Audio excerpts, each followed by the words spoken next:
turtles in a half shell. Turtle power. We are ninjas. We strike hard, defend, protect, and fade into the night. And there ain't no bad guy or monster gonna ever change that. That's what's important. And that's why we'll always be brothers. Oh, I love being a turtle.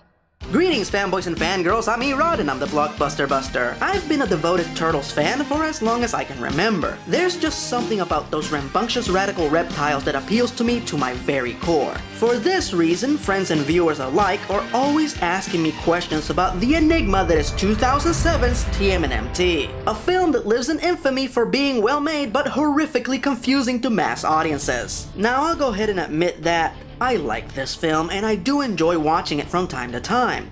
But I have to admit that this film has its problems, so I promise you that the following will not be a Turtles love fest, and that I will do my best to go through this thing and dissect it as best as I can, to point out what doesn't work and what I assume that they were trying to go for. Now before I get to that, I just want to say that the animation and the backgrounds in this film are beautiful, and that this is the first time that I feel that they have ever truly captured the Turtles' superhuman agility and their amazing martial arts skills in any of the films. Not to mention that the brawl between Leonardo and Raphael put a lot of schoolyard arguments to rest. This is the absolute best cityscape I have seen in a computer animated film thus far. The city looks lived in. It looks grimy and wet, but it doesn't look photorealistic enough to make the characters look out of place. The designs of the characters, however, are 50-50. The turtles, Splinter, the creatures, and the monsters look great. The human characters, however, look like living action figures. They just look a little bit too stylized and flawless. Alright, enough of that. Let's start tearing into this thing and let's begin at the core of the problem. The plot. So a long time ago in a battlefield far away, an ancient warrior conqueror named Yauro opened up a portal that was going to allegedly give him ultimate power. Faster than you can say, that's not how portals work, dumbass. 13 monsters escaped from the portal to plague the earth. But that's not all.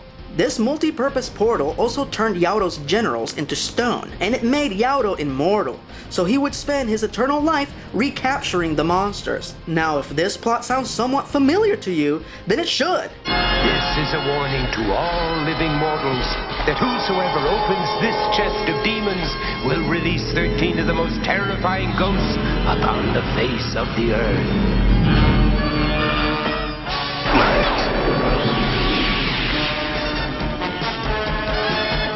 Yup, Ninja Turtles ripped off Scooby-Doo. Well, at least it was one of the iterations of Scooby-Doo that I find bearable. The 13 Ghosts of Scooby-Doo. On the surface, this doesn't sound like a bad sci fantasy plot. So what is the real problem here?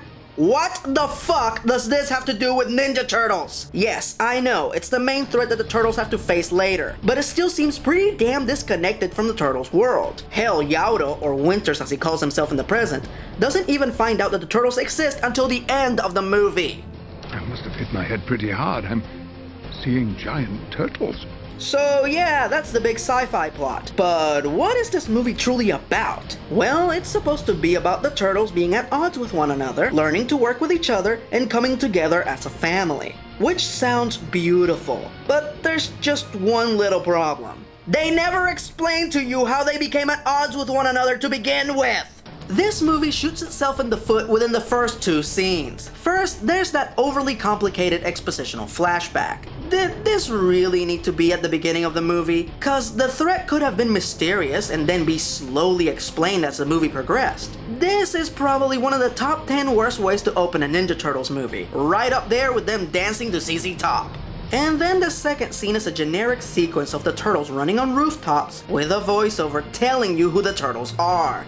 Named after the great Renaissance masters and trained as ninjas. Yeah, here's the thing. This is a fucking movie! Don't tell us who the Turtles are, show us who the Turtles are. For example, Teenage Mutant Ninja Turtles 2, The Secret of the Ooze. While some people might hate this movie, it still has one of the greatest reintroductions to the Turtles ever. A pizza delivery man tries to stop a robbery, when he suddenly realizes that he is way in over his head. When suddenly, the Turtles show up and save the day, efficiently showing you what they do. They fight crime time using martial arts and one-liners. And next time I'll use mustard!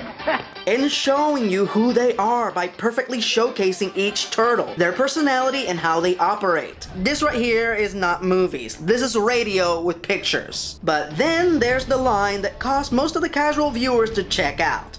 They battled many creatures and foes before defeating their arch-enemy, the Shredder.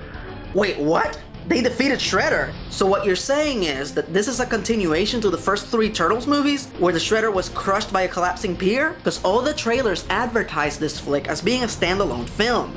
But then, right after that, we find out that the Turtles are no longer fighting crime, and that Leonardo has left the team. What? So wait, is this a continuation to the 2003 cartoons? Season 3 finale, Exodus? When the Turtles defeated the Shredder and Leonardo momentarily left the team? What is this film a continuation to? Okay, so here's what happened in the 2003 cartoon. The Turtles and Splinter faced off against Shredder for one final epic showdown, and the Shredder kicked their collective asses. This wasn't a fight, it was a massacre. So the only way to stop the Shredder from hatching his latest evil scheme was to set off a chain reaction that would blow up his ship with the Turtles, Splinter, and Shredder still on board. The Turtles and Splinter nobly intended to give their lives to save the universe, but they were teleported out of the explosion by the Utroms, an ancient alien race that owed the Turtles some favors. While the majority of the Turtles saw Shredder's defeat as a victory, Leonardo, their leader, didn't see it that way. He saw this as an absolute failure. He blamed himself for their defeat at Shredder's hands. He hated how he was powerless to save his family when death was imminent. And he fell under the impression that the only way to keep his family safe from enemies that are as ruthless and as powerful as the Shredder was to become as ruthless as them. Master, I'm so sorry. I didn't mean to hurt you. I just lost control. Worried about him, Splinter sent him away to learn more about the role of a leader and its burdens from a tiny pudgy sensei called the Ancient One. Now this was a great storyline, and in my opinion, the absolute best of the 2003 series. I can definitely understand why anyone would want to emulate it in a film. But here's my issue. If you're going to break up the Turtles, you have to explain why you're breaking up the Turtles. There is absolutely no indication at the beginning of this film that it is a continuation to anything. So we assume that something happened during this ambiguous defeat of the Shredder that broke up the Turtles. Henceforth, that final battle with the Shredder was probably not the best scene to omit from the movie. Idiots.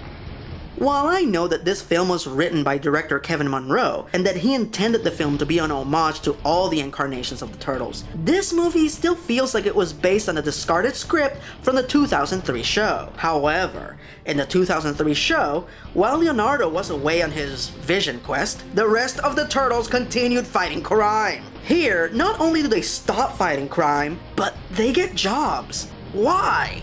And Raphael is secretly fighting crime as a masked vigilante? Again, for no reason. And I get what Kevin Munroe was going for. He was drawing parallels between the Turtles and Yauto's family, which fell apart when they stopped functioning as a team, and Yauto began using them as the means to his selfish ends. This is what the Turtles could become if they don't learn to work together. Your time for giving orders is over. So Splinter was trying to teach them a lesson in teamwork. They can't go out and fight until they learn to work together. But here's the thing. Who the fuck is protecting the streets against the Foot, the Purple Dragons, and all the monsters that are always attacking New York in their universe? This is not like The Incredibles, where there is a reason why all the heroes and villains retired. Crime is still happening. So are teamwork lessons more important to Splinter than the lives and well-being of others? Cause that is one crappy lesson. Idiots. And the other big issue with the story is that to recapture the 13 monsters, Winters hires the Foot. Okay, first off, I thought Winters was Yauto, this badass ultimate general who led armies in over 1,000 battles through the course of history. There was no nation he couldn't conquer, no army he could not defeat. But he needs help from ninjas to capture 13 monsters? And that's the other thing.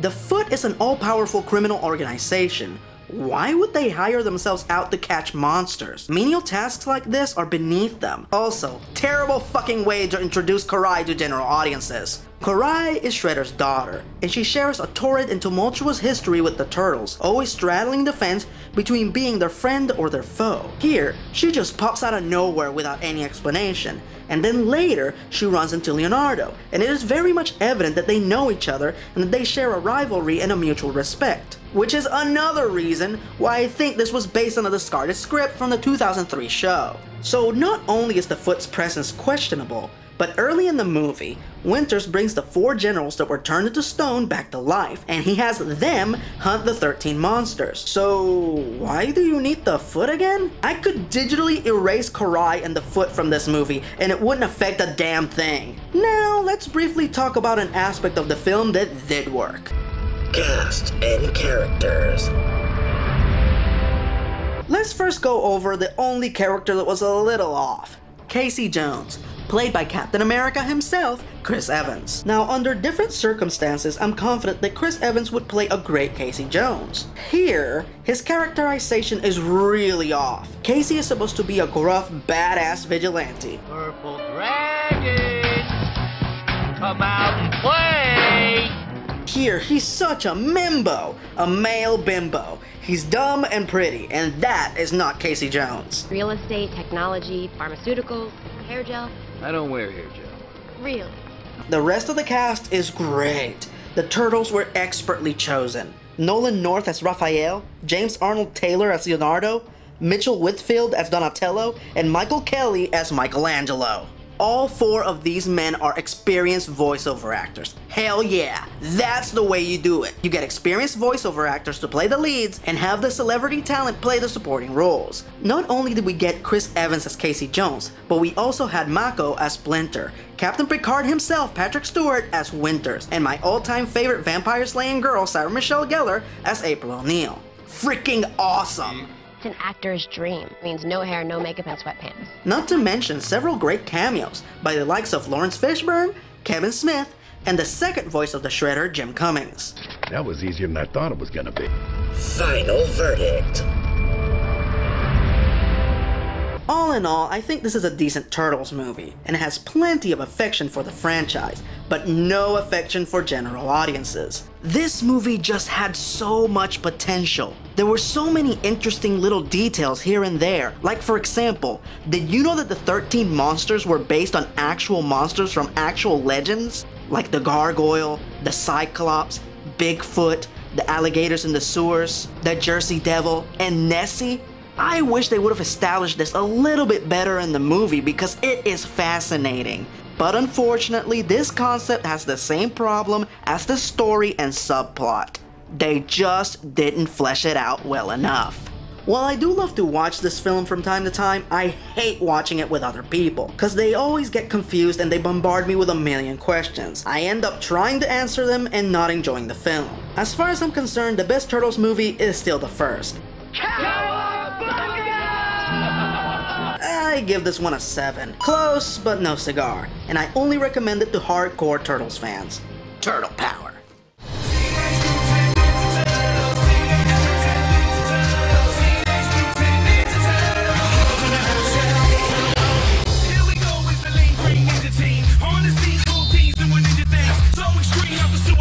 Join the Legion, suckers!